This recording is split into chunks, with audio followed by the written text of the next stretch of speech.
Hello students, today we are going to study the English Grammar chapter 5 and the name of the chapter is the noun case. Now let's start. The case of a noun or pronoun tells us what the relation of the noun or pronoun is to some other word or words in a sentence. In simple language, you can understand that it tells us what the relation of a noun or pronoun is to some other word or words in that particular sentence. Noun case classified into three parts: nominative case, objective case and possessive case.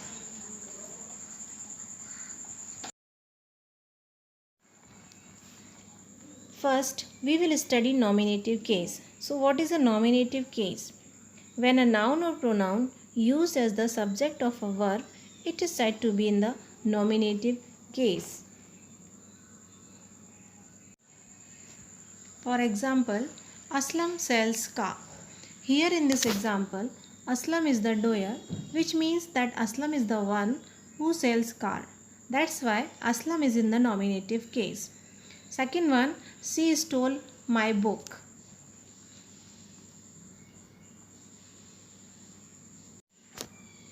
Here, she is the pronoun and she is the doer of an action, and that's why the pronoun is in the nominative case.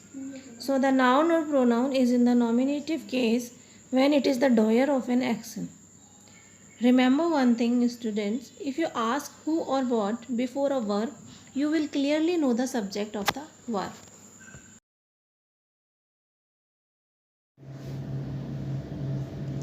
Objective case. When a noun or pronoun is used as the object of a verb, it is said to be in the objective case, and it is also known as accusative case.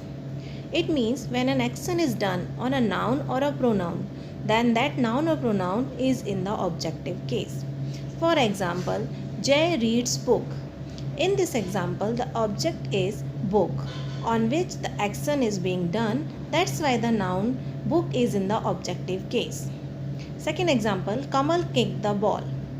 Here in this example, the ball is the object on which the action is being done. That's why the noun ball is in the objective case.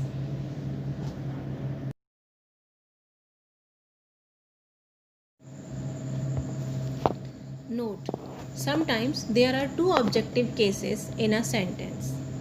The noun naming the person is said to be the indirect object, and the noun that names the thing is said to be the direct object of the verb. For example, a cow gives us milk. In this example, milk is the direct object and us is the indirect object.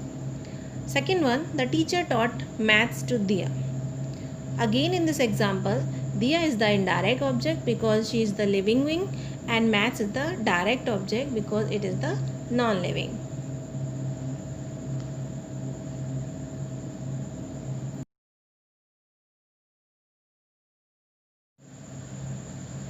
Possessive case. When a noun or pronoun shows possession or indicates the owner of something, it is said to be in the possessive case. For example, this is Rashid's house. In this example, Rashid is the noun that shows the possession or the ownership of the house. That's why the noun Rashid is in the possessive case. Second one, they borrowed his car.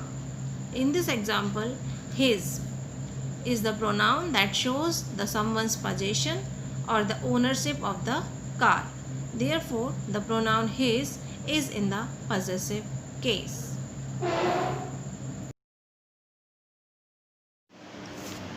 Now, here are some rules that will help you to form possessive noun. So, these are the rules to form possessive noun.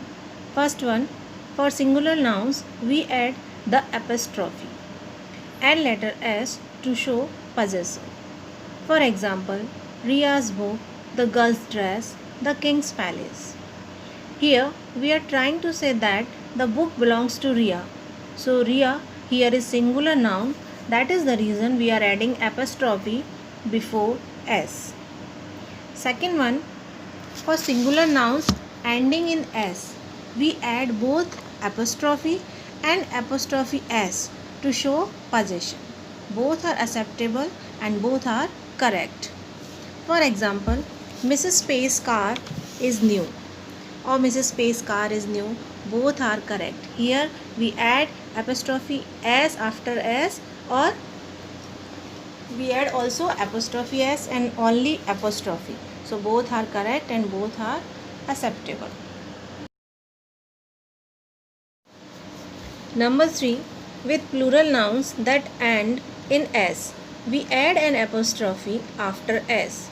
Remember one thing, here we do not use s again, we use only apostrophe.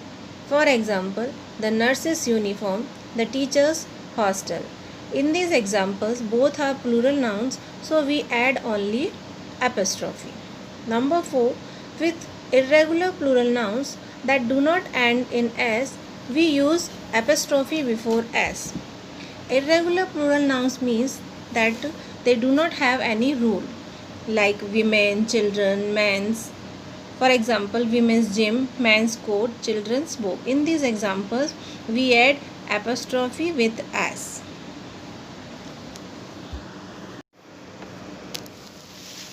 Now I hope you understood the chapter very well. So revise the chapter once again and try to understand it. Thank you.